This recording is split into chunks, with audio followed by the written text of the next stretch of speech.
Tyler. How are you? What's up, man? How you doing? All right, this is episode 168 of Beer Sports Whatever. My name is Michael the Hebrew Hammer Brown. Welcome to Beer Sports Whatever with Tyler Soto, Heavy T as he is known on the Sean Salisbury show. Tyler, thank you for joining the show. It's an absolute pleasure to have you. Hey, thanks for having me, man. This is pretty cool. This is going to be fun. Look, here's the thing. All right, we got a lot to talk about.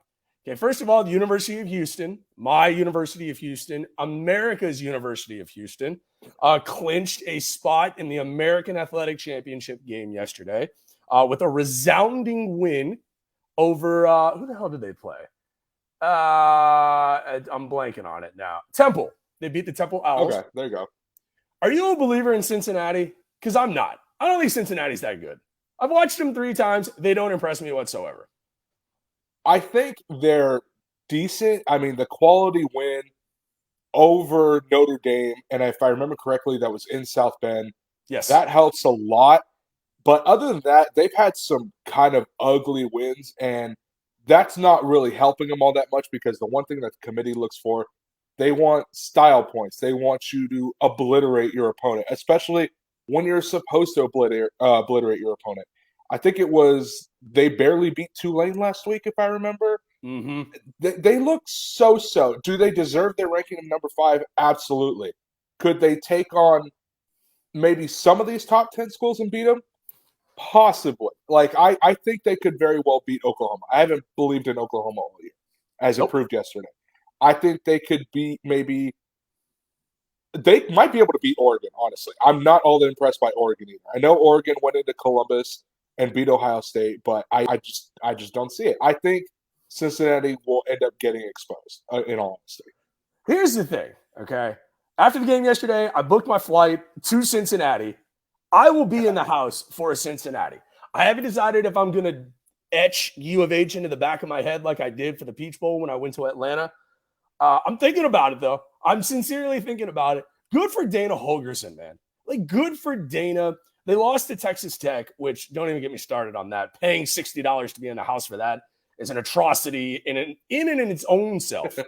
Okay? But the fact that he's won 9 games in a row, this is why I hate the college playoff. Because U of H is doing exactly everything they could do, right? Like if they were 9-0 right, or if they were 10-0 right now, they'd be in the same spot. They'd be in the top 15, no shot at the playoff, playing Cincinnati in the AAC title game. So any University fan who's mad at Dana for the job that he's done, they can't be because he's literally done everything that you asked him to do. He has done everything they asked him to do. And the reason why they're ranked in the AP poll, but they're not ranked in the committee poll, stupid. I fully believe, and don't get me wrong, it is stupid. I fully believe that the committee is doing that on purpose so that if Cincinnati does beat U of H in that conference title game, they're going to say, well, they didn't beat a ranked opponent. That's the only reason I think Houston's not ranked. And it's Bush League. It is somewhat of a conspiracy, trust me, I know. But they'll use that as an excuse to keep a non-Power 5 out of the top 4 playoff. But I don't think Cincinnati comes within 3 touchdowns of, God forbid, they play Georgia. Cincinnati will lose by 4 touchdowns. They won't even be close. And that, look, is that a fair statement? Some people are going to be like, well, you got to play the game. Have you seen Georgia?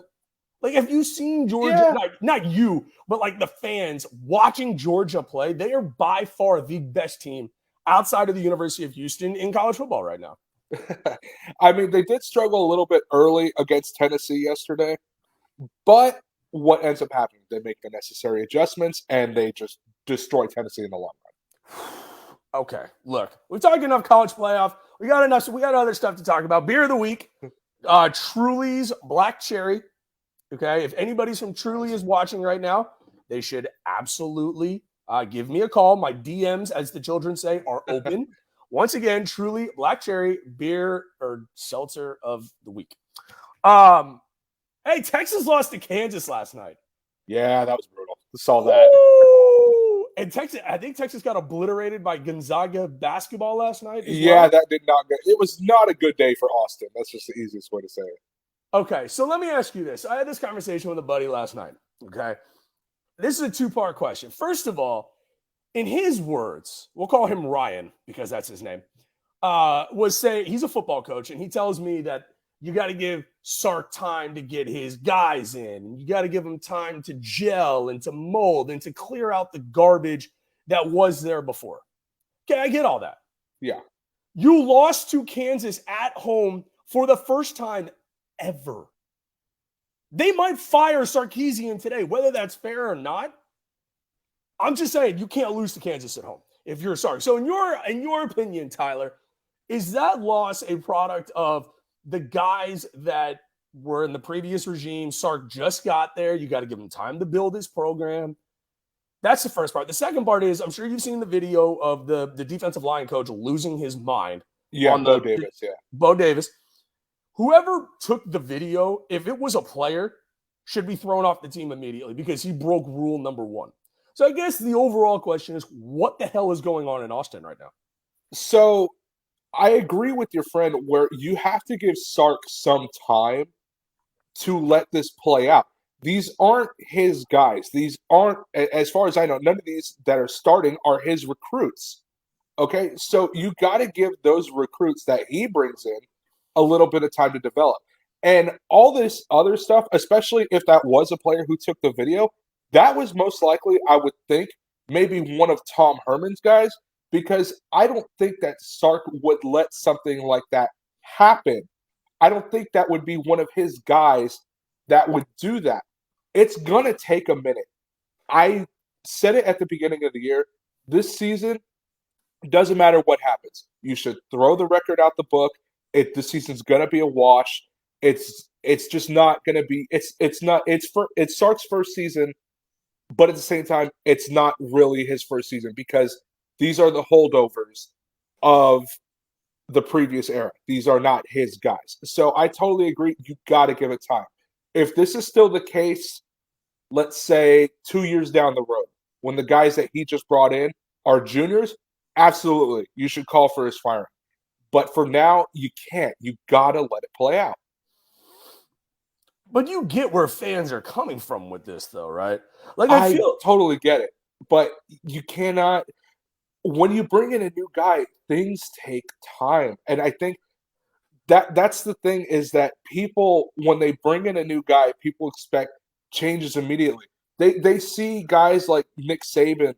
They see guys like Ed Orgeron when Joe Burrow got there. They turned around a program instantly. That's a once-in-a-generation thing. That does not happen. Sometimes fans are so spoiled, even with mediocre success from the previous regime, that if the new guy comes in and does anything worse, they're going to immediately want him canned. You got to wait. Yeah. No, I'm with you. See, and now the Texas Longhorns' true feelings, the godfather of beer sports, whatever, Lewis Brown, throwing out crazy statements like U of H would lose by 50 to Gonzaga. See, that's not nice. That's not appreciated. First of all, Chet Holmgren from Gonzaga needs to have a hamburger or something. The kid is like 112 pounds, and it's awkward to watch. A great basketball player, but good transition to basketball real quick, because I feel like the Rockets are going through the same thing. I'm not okay with what the Rockets are doing. I don't like it. I don't like rebuilding, Tyler. I hate it. I hate that term. I hate the term retooling, whatever. I don't care. That's not my problem. Go win basketball games.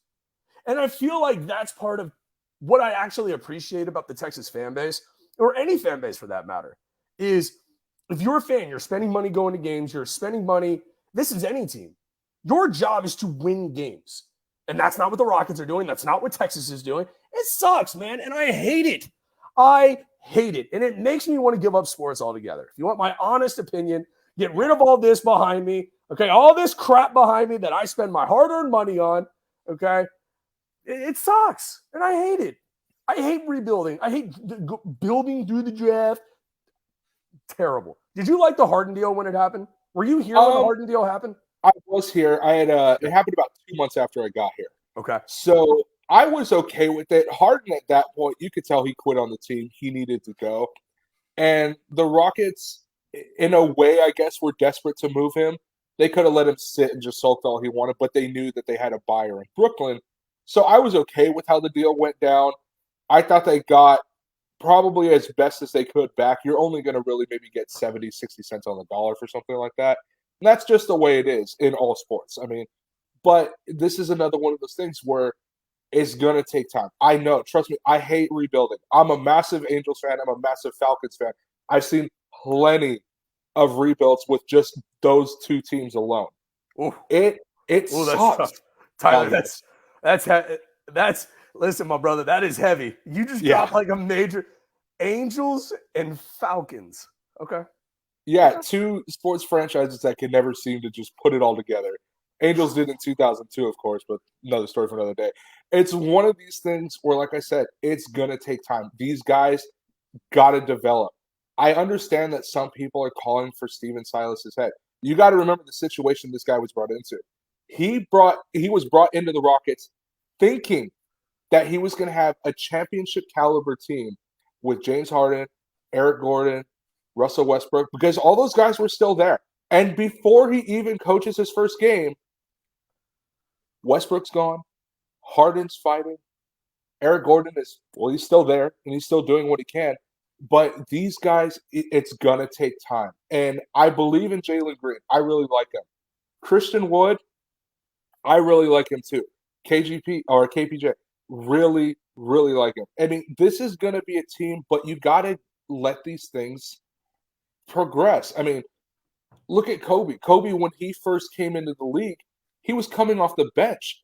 These things take time. I mean, he wasn't the arguably second greatest player of all time that we know today. Like I said, people are just kind of spoiled with how fast everything usually progresses now. You just got to be patient. What did you say? Second best player? I said arguably second best player. Arguably. Behind who? Oh, Michael Jordan's number one. It's okay, close. Okay, because I was about to shut the show down if you said LeBron. No. Okay. No. All right. No, you can stay on the show. No, we're good. I was about to have to cut your first appearance, very, very short. I hear you. Ryan wants to know, will Jaylen Green or KPJ be top 15 players in 3 years? I don't think KPJ. I think Green is the only one that has a shot there, but I think KPJ could be a top 30. I don't know about top 15 because top 15, I'm trying to think of who's in the league right now. LeBron's probably not top 15 in 3 years. He might actually be out of the league by then. I hope so. Trust me, I hope so too. Can't stand the dude. It was weird because I love the Lakers because I grew up with Shaq and Kobe, and like I said, I'm from LA. I love the Lakers, but I can't stand the current team or the current regime. I really can't. So like, if you don't go back to Sasha Vujacic as a Laker, like Laker fans ever since LeBron has got there, don't come at me. Yeah, you don't need to come towards me with any Laker love. If you don't go back to Sasha, if you don't go back to Robert Horry as a Laker, Gary Payton, Karl Malone, go back to them. Rick Fox, you can talk, but until then, just keep your mouth shut. Exactly. Now Jaylen Green, just thinking about some of the guys who are currently the stars of the league that probably won't be there in 3 years. Like I said, LeBron's one. I'd imagine Chris Paul is probably another one. I don't know if he'll be there in 3 years. I mean, they'll make room for some of these guys. If he continues to develop, I think he can be a top 15 player in the league. Yeah, I like it. You know what I like about him most about him is that he just shuts his mouth and he goes and plays ball. Hey, Jaylen, you're not getting the calls. What do you think about that? I'm a rookie. I got to play better. I like it. He's a good kid, and I do love that he also has the raw emotion. I mean, I saw the game against Detroit the other night.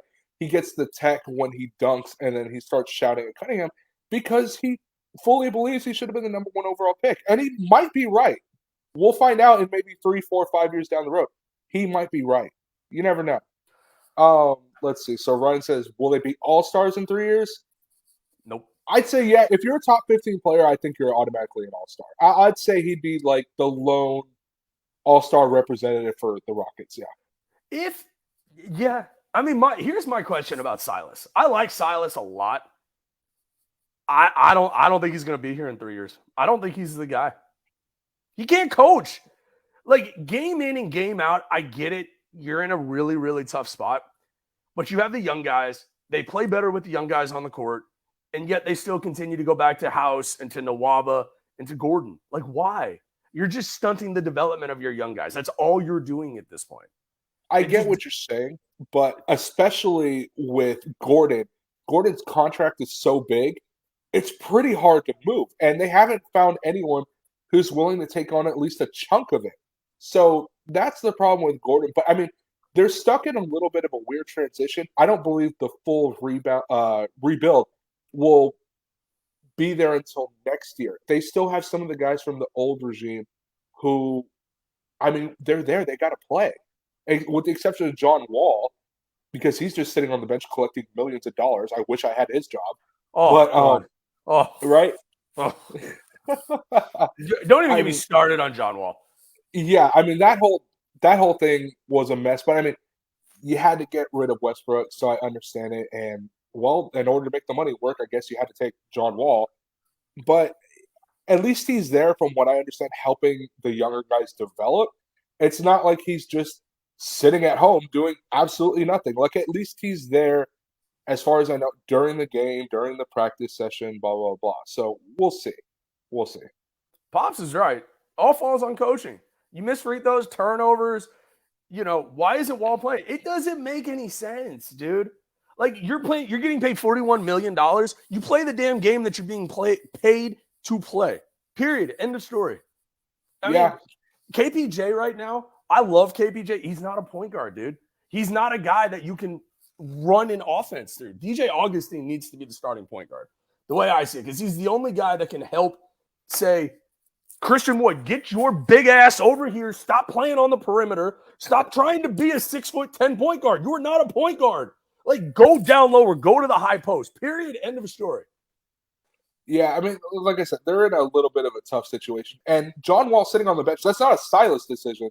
That's a front office decision. And it's going to be a minute until they figure out what to do with it. Because like Eric Gordon, John Wall has a massive contract. And he's very injury prone. I don't know who they're going to take or who they're going to get to take on that contract. Actually, I do have one. They'd be stupid to go. But I could totally see the Lakers pulling a trigger for a trade for John Wall. And they'd be stupid to do so.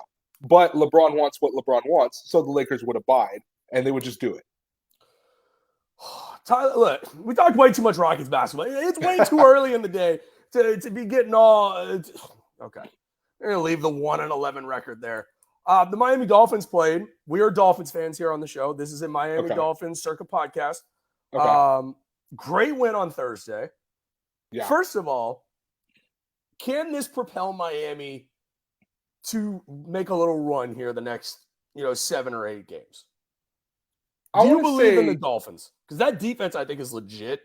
The defense is good. So I'm going to say yes. I think it all rides on Tua. Now, what I did like is that once Brissett got hurt, which sucked, I don't wish injury on anybody. Once he got hurt and Tua came in, you could tell there was a kind of spark to the offense. They kind of just woke up, started playing better, especially in the fourth quarter. They played really well. Defense did a great job, ran cover zero the whole night, which is super risky.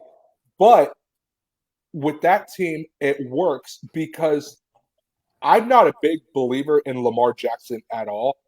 He is incredibly inaccurate, too much for my taste, and that's what they did. Let's blitz this guy. Let's make him uncomfortable. And what ends up happening? He's overthrowing dudes by 5-10 yards. I thought it was a great game plan by Miami. They did really well. They scored when they needed to score. They held when they needed to held. I think, and I see it right here from Lewis, Jets, Panthers, Giants, the next 3 games, I think they could very easily win all 3. They should win at least 2 of the 3. They should win those Jets and Giants games. And maybe not the Panthers one because Cam Newton's back, but we'll see. We'll see. They're right there. That puts them at 6-7. They're 2.5 games out of the playoffs right now. I mean, you love to see it. Have you seen the NFL lineup of games today? It's awful. Yeah. So I was awful. I was talking to a buddy of mine about the scheduling this year, and I said, it's not really the NFL's fault, but a lot of these games, as far as record-wise go, they're just lopsided. It's like a good example, Green Bay is playing Seattle. I think Seattle's like 3-5, and Green Bay is 6-2. So it's like on paper, it's a good game if you scratch the record part out. It's just weird looking. Like this week, stop me when I get to a game you want to watch. Buffalo at the Jets. Buccaneers at Washington, Atlanta at Dallas. That's a good one. That's a good one. Saints at Titans. That could be game, a good one too. But without Jameis, like it loses some of its appeal. Jacksonville at Indianapolis. Like it's either watching that game or getting a colonoscopy. Like I may, go for the latter on that one. Lions at Steelers, Browns at Patriots. So Lions Steelers actually might be a good game because Big Ben is not playing. So the Lions actually have a chance to get their first win here. So that could be interesting. Going back to a couple of the other ones, it's all about, I guess, if you look at the matchup on paper, I could see where it's like, oh, these aren't great. But if you dig a little deeper and you look into storylines, Russell Wilson's back for his first start since he broke his finger. There's a storyline right there. Along with Aaron Rodgers coming back from COVID. And he's all pissed off at the media and all that stuff like that. And Aaron Rodgers plays really well when he's pissed off. So there's that. You go to Titans Saints. I can't remember who's the quarterback. Is it Trevor Siemian that's the Saints quarterback right now? Yes, it is. Yeah, okay. So there's that little storyline. How is he going to do? Julio Jones just got put on IR for Tennessee. How's the Tennessee offense going to hold up now that they don't have Julio or Derrick Henry, two of their top weapons? You go to Atlanta, Dallas. This is Atlanta's first game against Dan Quinn, their old head coach. Okay, that's a hell of a storyline right there. You got to dig deep just for this little stuff. Even Jacksonville versus Indianapolis, Trevor Lawrence started off horrible in the season. I think in the past 3 or 4 games, he's only thrown 2 picks. He's getting better. And they pulled off the upset against Buffalo. Can they keep it going? Can they prove that, like, hey, maybe we're not as bad as everybody thinks we are? Just little nuggets like that. The only game I refuse to watch is any Texans game because they are just garbage. They are absolute trash. And it pains me to say that because I'm not necessarily rooting for the Texans out of fandom, but I root for them because I want to see people happy. I want to be happy with my job. I don't want to be yelling at these teams saying, what the hell are you doing? Especially for my job, because we're running a radio show. I want people to call in being like, hey, they look really good. Maybe if they did this and this, we can get to the top. Nobody cares about the Texans right now. That's how bad they are. Nobody cares. You brought some fire there. All right. You gave me a lot to think about. I may call into the show tomorrow and just be like, hey, the Texans, they do look terrible. There was breaking news this morning that they are 3.5-point dogs as of early this morning in Vegas on their bye week. Nice. It is something to look at and see what's going on. Mark Ingram starting for the Saints today. That's true. Another storyline. That's a good one too.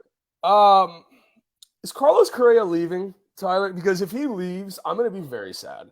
Like if he leaves the Astros, it's going to be Austin Powers in the second movie where he's like, I would be inconsolable for about 2 weeks. If anything happened to you, mini-me, I would be just inconsolable. I would be. I'm going to be legit sad if he leaves. But I think he's good. And if he goes to the Yankees, I quit. Like, I'm done. Done with this. Done with this whole thing. He's going there. I don't think he's going to the Yankees. Now, look, don't get me wrong. I hope they keep him. I think he's great for the city. He's perfect for the team. I hope they keep him. If they don't, I understand that they did everything they could to keep him. From what I've heard, there's rumors about another contract offer. Don't know any numbers or years yet, but just the thought of that, they're still trying. And I know their previous contract offer, 5 years, I think 165. I know it seems like a slap in the face to some people, but this is where you start. You have to start the negotiating process somewhere. You put this out, you say, this is what we offered him. He sees it, and he's like, okay, what about this? And then you inch a little bit higher. If he still says no, inch a little bit higher until you either agree or you reach your threshold. It's one of the two. But that's how you start at the 5-year 165. I do not expect that to be their final contract offer. If it was, I would be very upset, honestly. I wouldn't even contemplate that would be their only offer. But I do think, honestly, that he's gone. The question is, I don't necessarily know where. I know people have brought up the Mariners. I don't know if that would work because they've already said they want to keep J.P. Crawford at shortstop. So I don't know if that's going to work. People have brought up Detroit. Yes, A.J. Hinch is there. That's true. Detroit is on the tail end of a horrendous contract with Miguel Cabrera. do they really want to throw another one out there? The Yankees have all this money tied up in Judge, in Stanton, in Garrett Cole now. What is there enough money to go around over there? And even then, if you're paying all your money to these 4 players, what does that do to the rest of the team? You're just going to be bargain bin players. This one's going to hurt. I think he might go to the Dodgers, honestly. And I know that will pain everybody. But when you think about it, if you let Seager walk and you let Chris Taylor walk, and Justin Turner is not what he used to be. He's getting old. He's getting injury prone. You move Trey Turner to third base. You put Correa at shortstop. Don't do it. I know. Don't do it. No. I know. Because it's garbage. Because then all of these guys are just full of shit. They're all full of shit. It is garbage. And it's funny, too, because yesterday, it was yesterday or Friday, famed LA Times writer, and I say famed loosely, Bill Plaschke put out an article saying, I can't believe I'm actually writing this, but they should go after it. And I thought it was funny because I'm reading through the comments of the Twitter post, and LA fans are just ripping him, saying, we don't want this dude. But in the end, it's not going to be about necessarily what the fans want. It's going to be about what the front office wants. If the front office thinks it's going to be a good fit, and I'm sure they would talk to their clubhouse and be like, hey, we're thinking about this. What do you guys think? Considering that all the history and beef going on there.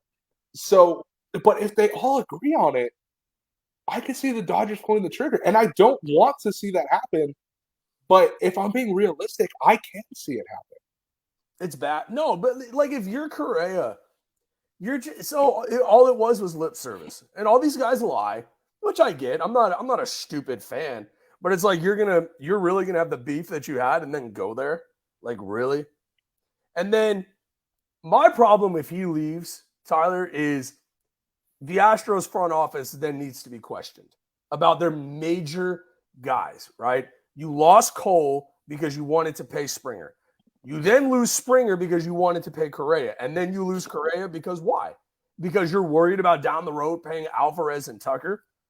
Like, let down the road be down the road. Like, this is the only dude that stuck up for you consistently throughout the whole cheating scandal, which, I mean, we could spend 4.5 hours talking about all of the hypocrisy in baseball. The fact that, Fenway Park is chanting cheater at the Astros when your manager was the ringleader behind it. Yeah. I'm sorry. The Apple Watches incident. Yankees fans are going after Astros fans. Rob Manfred opened the letter, or YouTube, chicken to open the letter. Like, there's hypocrisy all over baseball, and it's shocking to me. But you can't lose Correa. Sorry. Yeah, you got to resign him. You can't afford not to bring him back in my eyes. That's what I've been trying to say, is that, like, they can't lose him. He just means too much to the team, and he means too much to the city. He is the baseball version of what J.J. Watt was to the city, and you cannot lose that. And I understand why you could call the front office into question, but I don't think it's necessarily the front office. If you look at it, the front office for a deal this big, there's only one dude that calls the shot, and it's Jim Crane. I think you'd have to look more at the ownership if he doesn't come back, not necessarily the front office. I lump in the owner and the front office together. I realize, I realize Clint, coming from Tampa Bay, giving out 10-year, $300 million deals, not his forte. Totally get that. Yeah.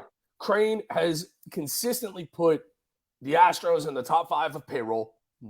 I get that. Love it. Perfect. But this is a different type of deal, dude. Because now it's you let Cole walk, you let Springer walk, and I agree on both of those guys. This is different. Correa is different to me. Like, Correa is, every time you call a timeout, for Strom to go out, and they've lost Strom, we need to talk about that. Yeah. But every time Strom goes out to the mound to talk to the pitcher, who's the guy that's leading that conversation for the non-pitchers? It's Carlos Correa, who stood up on MLB Network. If you don't know the facts, you need to shut the hell up. Carlos Correa. Undoubtedly, who's the leader of this team? Carlos Correa. And you're going to let, arguably $100 million over, 6 or 7 years come between you and the guy? It doesn't leave a good taste in my mouth. Yeah, That's where I'm I at. totally understand. I totally understand. But like I said, if he does walk, I'm going to be under the impression that the front office did everything they could to keep him here until I hear otherwise. If I find out, like I said, if I find out that the 5-year deal was the only one they'd offered him, you have every right to be upset. But if I found out they went as far as to like 6, 7, or 8 years, especially 7 or 8, and he still said no, my thinking is you tried your best, you got to move on. I mean, that's fair. Well, let me ask you this. I mean, the flip side of this is, let's say you let Correa walk, but you replaced him, because there's a pathway, I feel like, where Astros fans be like, all right, you lost Carlos Correa, but if I tell you you get Carlos Rodon for 5 years, 160, and you got Marcus Semien or Chris Bryant to replace. So if you do that deal, right? Let's say you sign Chris Bryant to play third base, you move Alex Bregman to shortstop, you get Bryant on like a 3-year, like $60 million deal. I think that's probably a little rich for Bryant, but somewhere in that ballpark, and you get Carlos Rodon to come over to the Astros at like 5 years, 160. Would you do that deal? If you were the Astros and you were talking about it on the Sean Salisbury show after this broke, what do you think the guys would say? What do you think the fan base should say if that happened? I think there's 2 deals I would want to do specifically. Number one, Carlos Rendon's injury problems this year specifically are concerning, especially after the All-Star break. He didn't go, I think, more than 4.5, 5 innings, really. And that's just because his arm was just dying in the season. And I get that. It happens, but it is concerning. He's going to require a little more money than my concern would allow me to. One guy I would love to see the Astros go after. I know he's had injury problems, but I think of it, if you offered him a 2 or 3 year deal, it could be a very high risk, high reward thing. I really like Noah Syndergaard, and he is a great option as a free agent to look at. And considering that if Correa walks, you have to fill that spot, I think another option you could go is Trevor Story. He's not going to require as much money as a bunch of these other guys because he had such a down year. And that down year was in Colorado, where you don't have a down year. It just doesn't happen. I honestly think you can get away with offering him a 2-year deal with a 3rd-year option, and I still think you'd be okay. And that's just something until the guys in the minors are ready. If you decide you don't want to go on with Story, you just move on. The guys in the minors come up and you're good to go. I mean, it's just a couple little things to do. Semien, I think, he's in his 30s already. He's going to want a 5-year deal. If you're going to offer a 30-year-old, I want to say he's like 31 or 32. If you're going to offer him a 5-year deal, well, then you might as well just offer Correa the 10-year deal because you're still getting the same amount of years. Semien at the end of this contract would be 36, 37. Correa at the end of the 10-year contract would be 37. You might as well just offer the Correa the same thing. Chris Bryant, I think, is interesting. And actually, during the trade deadline, I wanted the Astros to pull a combo trade for Chris Bryant and Craig Kimbrell to come from Chicago over here. And I think it's interesting that his name's been kind of linked now. It's like, okay, maybe there was some interest at the trade deadline, but they couldn't get it done. Chris Bryant, not only could he fill in at third, but he played the outfield. He could definitely go out and maybe fix some of their center field problems for a little bit, just if they need that. So, I mean, they have some interesting options to go here. It's just, like I said, the first thing they got to figure out is just the Correa thing. That's where you got to start. It would leave a bad taste in my mouth if that situation happened. Just being honest, like as a fan, like you're letting Correa walk and you're going to replace him with Syndergaard and Story. Like, I mean, Yeah, the thing is, you need to go all in. You have to go all in at this point because your roster dictates you going all in. You have the pieces there. You have Altuve. You have Bregman. You have Jordan. You have Yuli. You have Maldonado. You've got Tucker. You've got Michael Brantley for another year. Like, I think a happy middle ground is if you replaced him with Scherzer or you went with, what's his name? I would go after Kershaw. As much as it would pain me, I would take Clayton Kershaw on this roster in about 5 seconds because the pitching sucks. You can't trust Lance McCullers. You just can't. Like, he's not a guy you can look at and be like, you're our number one guy. You know, they need pitching. You got to get pitching. Regardless of what happens with Correa, you have got to go get pitching. I think with Lance, you can go into the season with him as the number one guy. Now, that doesn't necessarily mean he's going to be the number one guy throughout the entire season. If they feel comfortable with their starting lineup as far as pitching goes, the rotation, they may go into the season with that. But there is that trade deadline. They might make a trade for another starter at the deadline. Maybe they could find some guy who's – I'm not even sure who's in the last year of their deal right now, some guy that wants to leave his current team, and they can do that. Scherzer would be a great option, in all honesty. I think that would be a great fit. Does he want to come here? I'm not necessarily sure. I honestly think he might want to stay somewhere on the West Coast. How convenient that right next to the Dodgers, if he doesn't want to stay there, the Angels are right there. San Diego is 2 hours away from LA. If he really wanted to go to San Francisco, I guess he could. But, I mean, I don't know if you could get Scherzer, if you could convince him to come to Texas. I did throw out the Clayton Kershaw idea. He does live here in Texas, so that's an interesting option. I think right now he's a little too injury prone for my liking. That's just because his career is winding down. He's getting older. But I'd have to figure out how much money and how many years I'd be willing to offer. I might be willing to do like a 2-year deal, maybe a 3. But the money's going to be into play. I mean, he's used to being one of the top paid pitchers in all baseball. Is he still going to command that?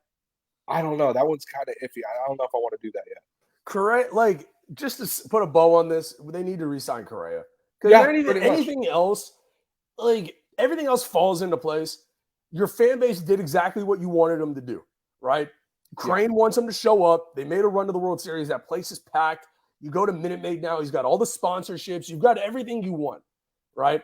But, like, from a fan's perspective, if they don't re-sign Correa, people are going to start talking about, why did you not re-sign any of these 3 guys? Why do you care so much about some stupid golf Houston Open thing? If I have to hear one more or see one more post about it, I don't care. None of that matters to me as a fan. You know, like, if you're an Astros fan, nothing else matters. Keep the guys here that have shown that they want to be here. And Correa has shown he wants to be here. You've got to meet him somewhere in the middle. Like, if you were the Astros, would you give him 10 years, $300 million? I personally would. That's just my opinion. I think Same. he means too much to the Same. team, too much to the city. I think you can figure out the Tucker Alvarez deals down the road. And just because you have Correa tied up to this massive contract doesn't mean you're not going to trade him down the road. That could definitely happen. Maybe 6 or 7 years from now, maybe it's just like, hey, we got to move on. And I'm sure you might be able to find someone to take the deal if you eat up a chunk of the salary. But by then, who knows what salaries are going to even be like? They could be $10 million more. Who knows? If you sign them now, you might get them on some kind of a bargain. You never know. And it's also the other guys that have signed. Like, look at what Tatis got. Look at what Lindor, like, all of his fellow shortstops got these deals. So these teams have already shown that they're willing to give out these deals. Why are the Astros not one of those teams if they can't get this deal done? That's my thing. That's the way I look at the situation. I think people are just concerned is that if Correa leaves, after you had Cole leave, after you had Springer leave, they're going to start to see this team's like, why are we being a farm system to the rest of the league? And I totally understand that kind of thinking. I really do. But, I mean, it's hard when you guys when multiple of them turned out better than you thought they ever were going to be. I mean, sometimes it's just the way it is. I hear you. All right, we're going to get to the miscellaneous part of the show before we wrap it up. We know you're a very busy man, so thank you for taking this time to be on BSW. Here's the thing, okay? When you go to a sporting event, right? Yeah. Is there a fan that drives you more crazy than fan who comes directly from work in khakis and the dress shirt and then puts a jersey on top of the dress shirt? That one I can kind of get behind because I realize people are busy. Maybe you didn't have time to go home. Okay, I get it. At least you brought the jersey. There is one fan in particular who would drive me more insane than that. It is fan who shows up to the game in neither team's jersey. I cannot stand that, dude. I cannot stand it when you show up to a game in another sports jersey in general. I just don't like it. I'll never forget. I'm at Angel Stadium. It's Anaheim Ducks night, right? So, okay, you want to wear a Ducks jersey? Cool. Angels jersey? Cool. I don't remember who they were playing. If they wanted to wear other team's jersey, cool. I do not care. Dude walks in, sits in front of me. He's in a San Jose Sharks jersey. What are you doing? Get the hell out of here. You're a loser and you look like a massive douchebag. I'm sorry. I cannot stand that fact. Now, if it is That's a a good one. player who was not there anymore, like say Dodger fan over here has Kershaw jersey. Kershaw signs with the Astros, comes in wearing a Dodgers Kershaw jersey. That's fine. I understand it. That's fine. I mean, we don't like Dodger fans, but I get it. I understand why you're wearing it. But if you're just wearing another team's jersey just to be that guy or because you couldn't find anything else, just show up in regular clothes or don't come. Okay? Do one of those two things. That's the one I can't stand. That's a good one. That's a really good. I was at Dolphins Falcons a couple weeks ago. Don't ask me why. But like guy walks in with like a Steelers jersey on. It was like a Ben Roethlisberger jersey. I'm like, yeah, why? I'm like, okay, look, one of my best friends. She's a big Steelers fan. I get it, but like, come on, like you've got an entire wardrobe. Like, choose something else. Okay, so that's the first part because we ask that to every guest who comes onto the show. Their least favorite type of fan. Like the jersey on top of the dress shirt, I hate. It's a bad look. Just wear the dress shirt, right? Like I'd rather you just go with the hat. And then the only thing worse is like if they showed up and then they go to the team store and then they buy the jersey to then put on top of the outfit. I'm like, no, dude. Like, it's funny too because the price tag will sometimes still be on it, and it's hilarious. Yeah, I'm like, you just spent $175 to go to a Rockets game to throw like a Hakeem Olajuwon jersey over your Brooks Brother T-shirt. Get the hell out of here. Leave me alone with that. Is Die Hard a Christmas movie? Absolutely 100% a Christmas movie. Thank you so much. I've been on this train for a long time. How do I know it's a Christmas movie? Number one, there's Christmas in the movie, automatically a Christmas movie. Number two, I cannot remember the name of the book. Or actually, I think it might be a Die Hard Christmas. Honestly, there is a children's book, like children's animation, children's words, everything about the movie. And I had it. I gave it away as a gift to my best friend's kid. I love that book. I need to buy another one. But that's how I know it's a Christmas movie. You don't make Christmas children's books if the movie isn't a Christmas movie. That's it. And this started because your colleague, Adam Clanton, who will die on this hill, and I'm with it. I am with it. He was on the show about a year and a half ago. We had this conversation. Okay. It's true. Like anybody who comes to me and is like, it's not a Christmas if you could watch it year round. No, you can't. There's a certain intrigue to only watching Christmas movies between Thanksgiving Day and Christmas Day. That's Amen. it. Agreed. That's it. Like people now, I will say this: have you started listening to Christmas music as of yet? I have not. Christmas music should not be played until the day after Thanksgiving. I will die on that hill.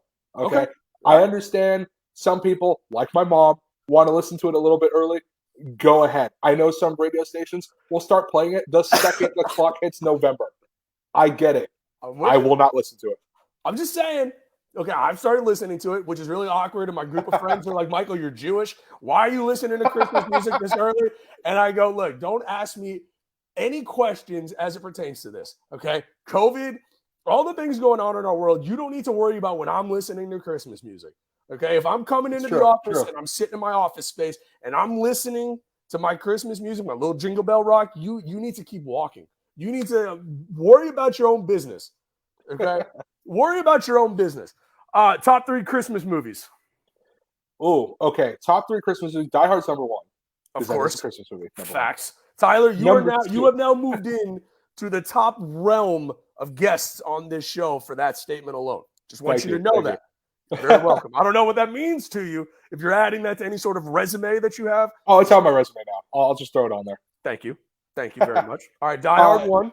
Number 2, very underrated Christmas movie, Scrooged with Bill Murray.